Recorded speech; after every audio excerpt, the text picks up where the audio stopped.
Renal failure is categorized into stages based primarily on GFR. Early stages are often asymptomatic, but as filtration declines, waste products build up and patients begin to show clinical signs like fatigue, edema, nausea, and decreased urine output.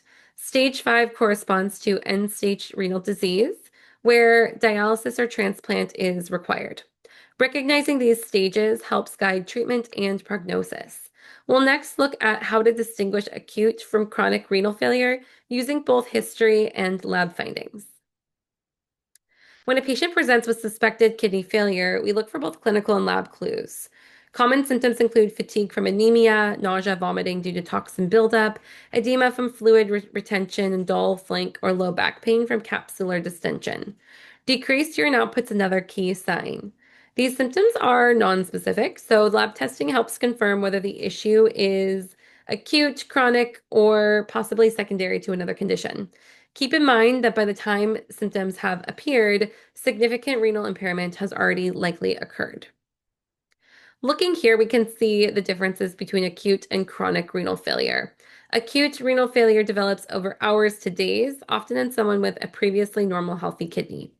The kidneys are typically normal sized, anemia is not present, and you won't see broad casts in the urine sediment. In contrast, chronic renal failure represents a slow decline over months or years, with small kidneys on imaging, anemia from reduced erythropoietin, and broad, waxy casts in the urine. Knowing these distinctions can help direct management and help choose and guide prognosis. When we looked in the urine this week, we may have tried to see, or we may have actually seen some urinary sediment results. But in intrinsic renal injury, urinalysis provides us key diagnostic clues, as dysmorphic red blood cells and red cell casts can point to glomerulonephritis. We can see this here. Muddy brown casts or renal tubular epithelial cell casts can indicate acute tubular necrosis. Fatty casts or oval fat bodies are seen in nephrotic syndromes, while white cell casts over here suggest interstitial nephritis or pyelonephritis. Crystals, many different kinds, calcium oxalate, urate, could signal toxin exposure or even metabolic disease. The microscopic pattern then of urine sediment can tell us a great deal about the underlying health and pathology of the kidney. Another test that kind of is dealing with urine and helping us assess some causes of potentially kidney disease or damage is fractional excretion of sodium, or FeNA, which measures the percentage of filtered sodium that's excreted in the urine. It's really helpful in distinguishing pre-renal azotemia from acute tubular necrosis. To calculate it, we need urine and plasma sodium and creatinine values. The formula essentially tells us how the tubules are handling sodium, and in pre-renal stages, the tubules are intact and can conserve sodium, versus in intrinsic renal damage, they lose that ability, which makes FeNA a valuable test for assessing tubular function. If we interpret the results together in pre-renal azotemia, FeNA is less than 1%, reflecting sodium retention as the kidney tries to restore volume through renin, angiotensin, aldosterone systems. In renal azotemia, particularly acute tubular necrosis, the damaged tubules can't reabsorb sodium effectively, so FeNA raises above 2%. Remember that diuretic use can make FeNA unreliable since it artificially increases sodium excretion. So when in doubt, look at clinical hydration status, urine osmolality, and other supporting data.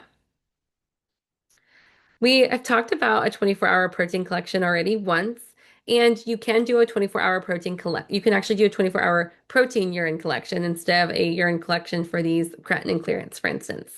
So proteinuria is one of the most important early indicators of kidney disease, or that kidney damage is occurring.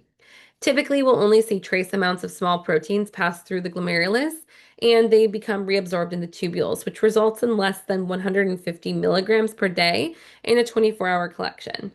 Persistent proteinuria, though, suggests damage to the glomerulus or impaired tubular reabsorption.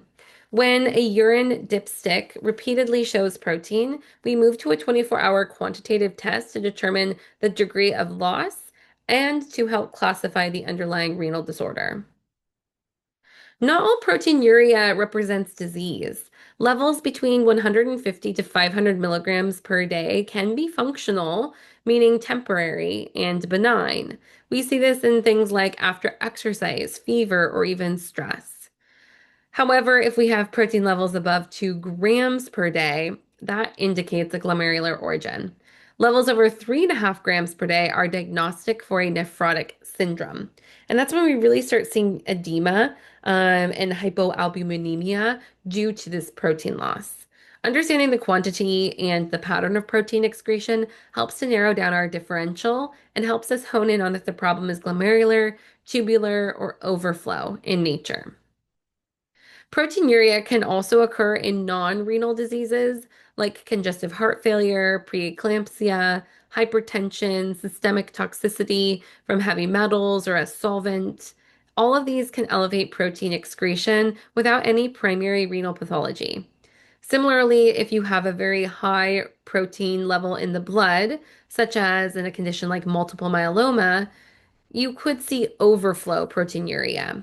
So when you detect protein in the urine, always look at the whole patient. Don't just early close on the kidney. Ask about blood pressure, systemic illness, and other exposures before assuming an intrinsic kidney cause. Taking then into account two of the things we've looked at, urine protein to creatinine, we can take a ratio of the two. So this ratio provides a convenient alternative to a 24-hour collection, which for patients they love because no one likes to carry around a jug of pee. It's performed on a single spot urine, ideally the first morning void, because creatinine excretion is relatively constant. The ratio will correlate well with daily protein excretion. A normal ratio is less than 0.2 grams of protein per gram of creatinine, and ratios that are greater than 3.5 grams or 3.5 essentially, will correspond to nephrotic range proteinuria. This method is especially helpful for ongoing monitoring of patients with known chronic kidney disease. When we come back, we will jump into microalbuminuria and look at how that is different but can provide us similar information.